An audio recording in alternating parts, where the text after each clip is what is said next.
할렐루야. 오늘은 2020년 성탄절을 맞이해서 하나님 앞에 예배드립니다. 오늘 본문 말씀은 누가복음 2장 8절부터 14절까지 말씀 우리 다 같이 읽도록 하겠습니다. 8절부터 14절. 그 지경에 목자들이 밖에서 밤에 자기 양떼를 지키더니 주의 사자가 곁에 서고 주의 영광이 저희를 두루 비추매 크게 무서워하는지라. 천사가 이르되 무서워 말라. 보라, 내가 온 백성에게 미칠 큰 기쁨의 좋은 소식을 너희에게 전하노라. 오늘날 다윗의 동네에 너희를 위하여 구주가 나셨으니 곧 그리스도 주시니라. 너희가 가서 강보에 쌓여 구유에 누인 아기를 보리니 이것이 너희에게 표적이니라 하더니 호련히 허다한 천군이 그 천사와 함께 있어 하나님을 찬송하여 이르되 지극히 높은 곳에서는 하나님께 영광이요 땅에서는 기뻐하심을 입은 사람들 중에 평화로다 하니라. 아멘. 예수님의 탄생 소식을 알리면서 천사가 큰 기쁨의 좋은 소식이라 그랬습니다. 근데 이 큰 기쁨의 좋은 소식은 어느 특정한 사람들에게만 주어진 소식이 아니라 온 백성에게,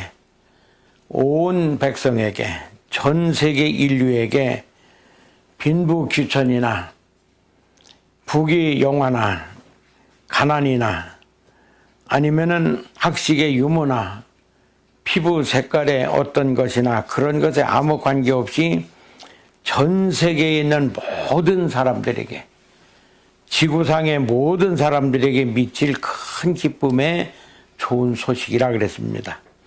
그래서 우리도 이 큰 기쁨의 좋은 소식을 받게 됐는데, 큰 기쁨의 좋은 소식이 뭐냐?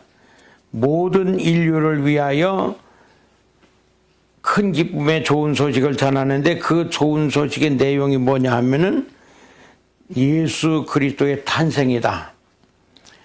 우리는 예수를 믿다 보니까는 그저 어려서부터 믿기도 하고 모태 신앙이 되기도 하고 또 오래 다니기도 하다 보니까 예수 그리스도에 대해서 그렇게 큰 기쁨의 좋은 소식이라고 느끼질 못하고 그저 당연한 것으로 생각하는데, 예수님이 이 땅에 오셨다고 하는 그 큰 기쁨의 좋은 소식이다 이 말입니다.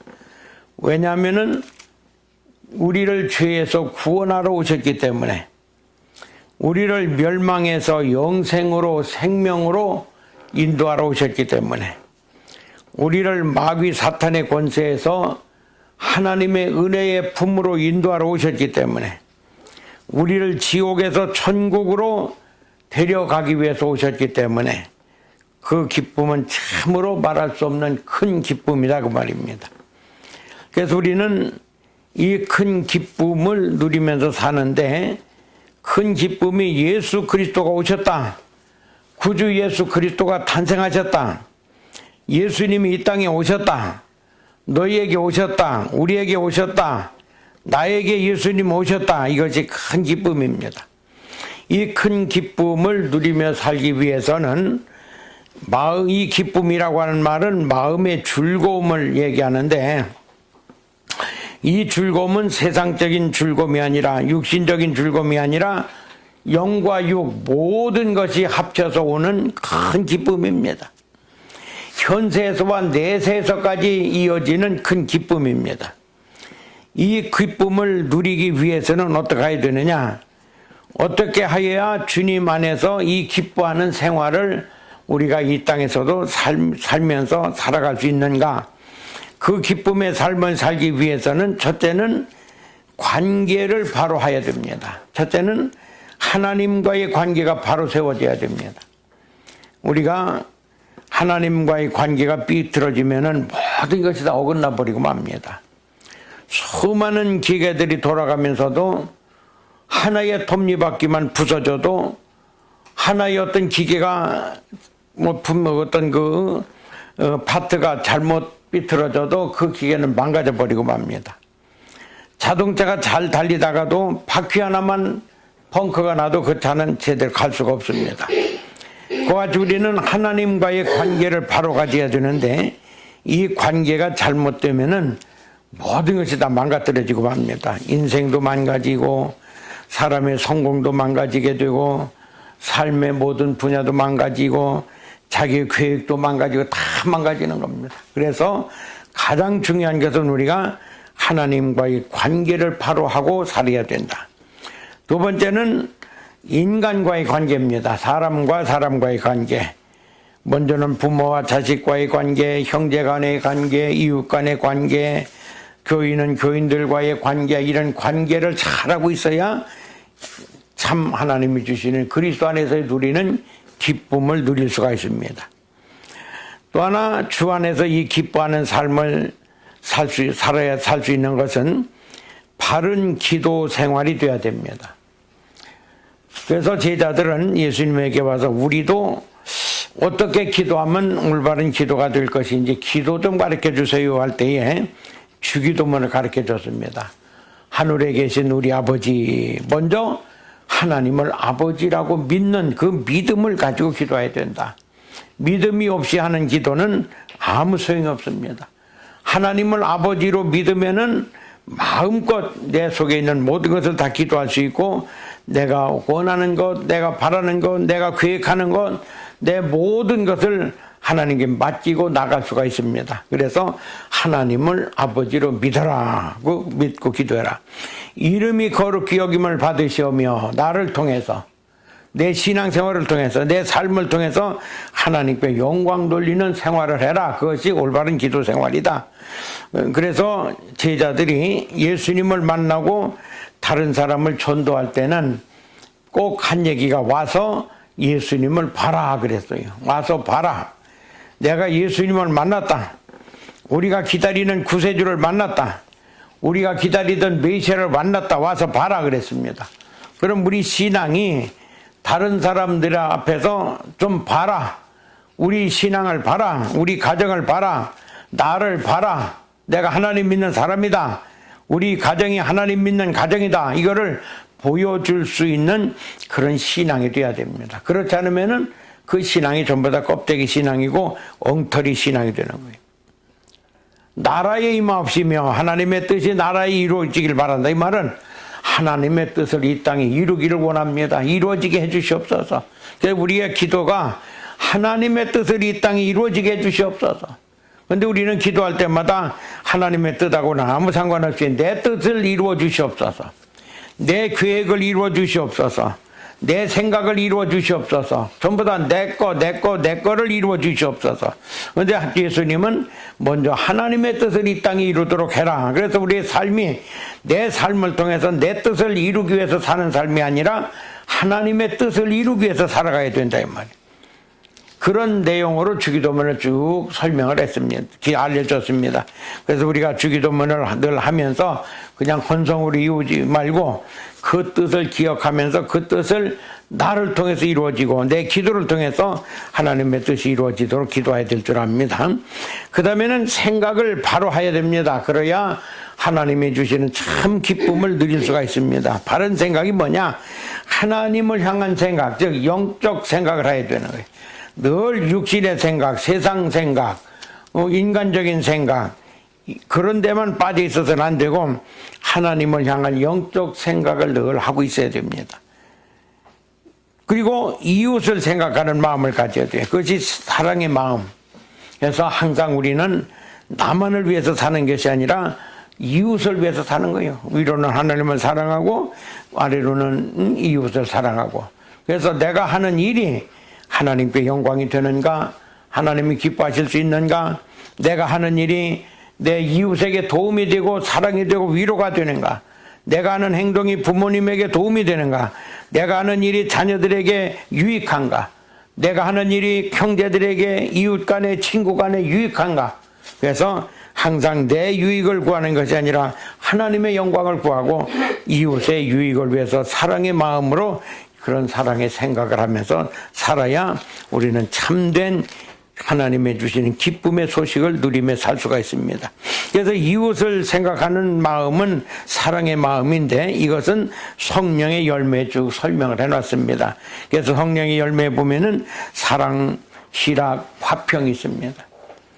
인내, 자비, 양선, 충성, 온유, 절제가 있습니다. 그러니까 서로 사랑하고 화평을 유지하고 항상 우리는 내만 좋게 하기 위해서가 아니라 우리 삶의 현장에 화평을 유지하는 사람, 피스메이커, 희락을 유지하는 사람, 또 모든 일에 참고 견딜 줄 아는 사람.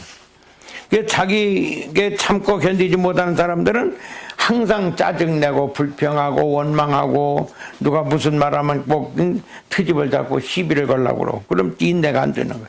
자비한 마음, 양선의 마음, 충성하는 마음, 나라에 충성하고 교회에 충성하고 가정에 충성하고 주님 앞에 충성하고 온유한 마음, 온유한 마음은 아주 부드러운 마음이에요. 그래서 우리가 속에 그 강팍한 뿌리를 다 뽑아내고 온유한 마음, 절제하는 마음. 이 절제는 모든 걸 조절을 잘할 줄 아는 거예요.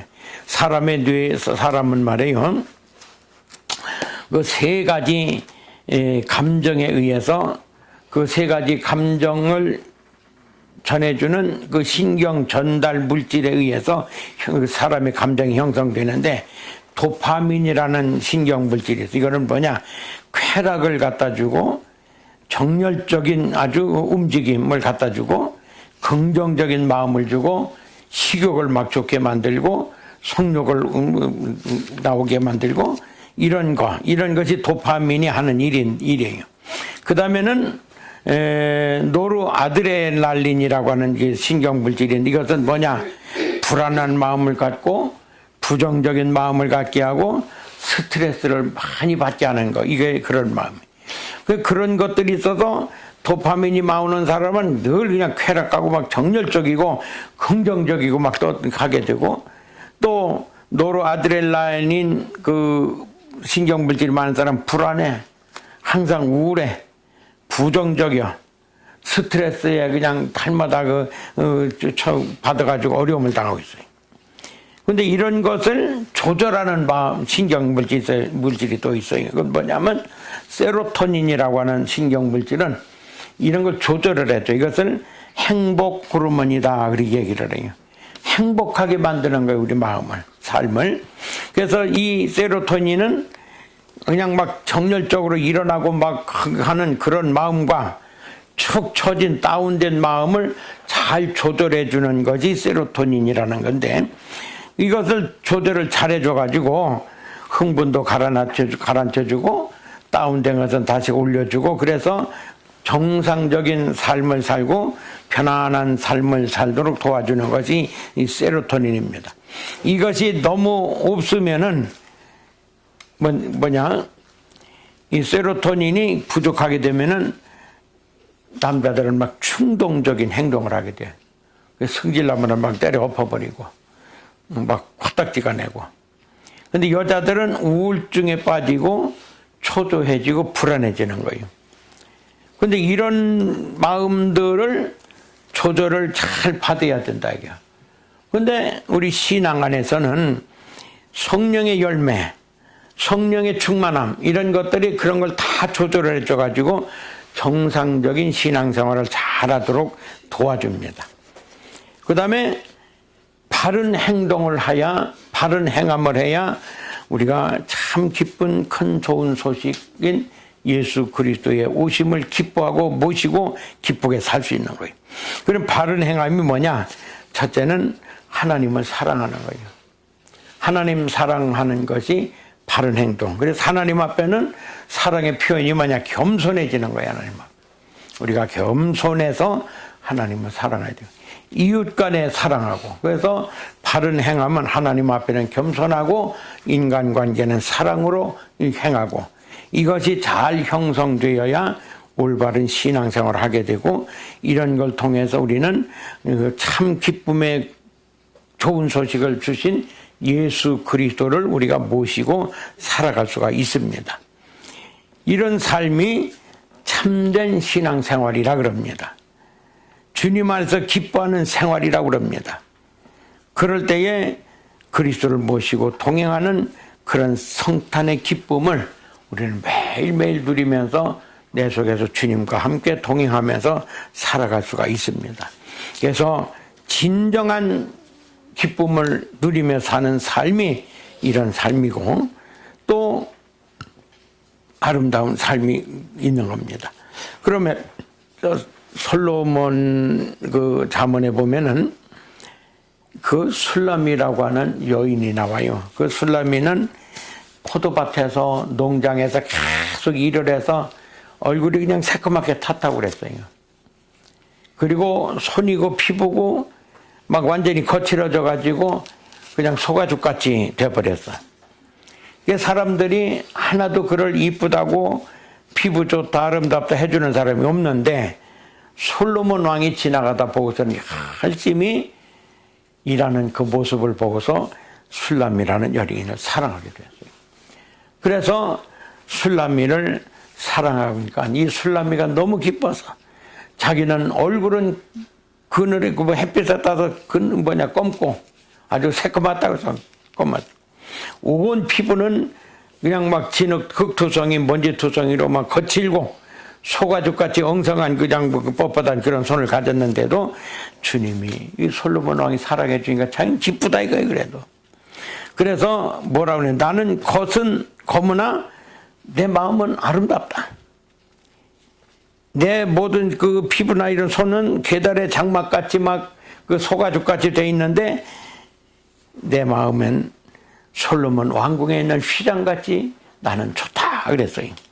그래서 우리가 이 주님을 모시고 사는 삶은 비록 이 땅의 삶이 힘들고 어렵고 또 우리가 잘나지도 못했고 아름답지도 못하고 미스 코리아감도 안 되고 그래도 하나님을 잘 모시고 사는 사람들은 그 마음이 비단길같이 곱고 그 마음이 비록 외모는 형편없고 사랑할 것이 없지만 주님을 모시고 있는 사람은 주님같이 사랑받는 사람이 될 수 있다는 거예요.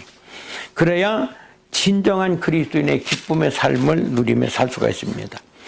또 큰 기쁨의 좋은 소식을 누리며 사는 사람들은 예수 그리스도를 만나서 구원의 확신과 하늘나라의 소망을 가지고 앞날의 소망을 가지고 사는 사람은 바로 그런 기쁨을 누리는 사람. 우리 성탄절을 맞이해서 우리는 예수님이 나 같은 죄인을 구원해 주신 것을 감사하고 그 십자가를 늘 바라보면서 구원의 확신 속에 살고 내세의 하늘의 소망, 앞날의 소망, 희망을 가지고 늘 사는 그런 기쁜 성탄절을 맞이하시길 바라고 그리고 날마다 새로운 삶의 원동력을 주시는 거예요. 예수님을 믿는다는 건 그저 교회만 가서 기도하고 예배드리고 아멘하고 끝나는 게 아니라 우리의 삶의 현장에서 날마다 새로운 삶을 살아가도록 원동력이 되는 기쁨의 힘을 주는 세로토닌 같은 힘을 날마다 해주시는 거예요. 그래서 삶을 조절하고 절제할 줄도 알고 또 처졌을 때는 예수님 바라보고 십자가 붙들고 소망의 주님을 바라보고 이 땅에 오신 예수님 희망의 기쁜 소식을 주시는 예수님을 바로 믿으면서 힘을 얻어서 또 살아갈 수 있는 거예요. 그래서 2020년도는 참 우리가 어렵게 살아 나가지도 제대로 못하고 힘들었는데 2021년도 어떻게 될지 몰라요. 그러나 우리에게 찾아오신 예수 그리스도를 우리의 구주로 모시고 그분과 동행하고 그분을 모시고 성령으로 충만해서 성령의 열매를 맺으며 그리고 구원의 확신 속에 소망을 가지고 날마다 주님 붙들고 희망과 용기를 가지고서 힘차게 우리의 삶을 살아가는 삶이 되기를 간절히 바랍니다. 기도하겠습니다. 사랑하시는 주님, 이 성탄절을 맞이해서 암울하고 어둡고 캄캄한 모든 사람들 속에 이 땅에 주님이 찾아오셔서 기쁨의 소식, 희망찬 소식, 참 좋은 소식 전해주시고 그분에게서 풍겨지는 빛이 전 세상을 비춰서 온 세상을 밝게 하고 어둠을 밝게 하고 그늘을 밝게 하고 좌절되고 낙심한 자들의 용기와 희망과 새 힘을 주셨던 그 주님, 오늘 그 주님을 우리가 모시고 살게 됨을 감사합니다. 2020년도는 힘들고 어려운 시간들을 보냈지만 또 21년도에는 주님 모시고 우리가 새롭게 힘차게 또 희망차게 소망을 가지고 살아가는 삶이 되게 도와주시옵소서. 결코 낙심하거나 좌절하거나 절망하지 않게 도와주시옵소서. 때로는 낙심되고 절망될 때마다 예수님 바라보고 십자가 붙들고 승리하게 하여 주시옵소서. 예수님 이름으로 간절히 기도하옵나이다. 아멘.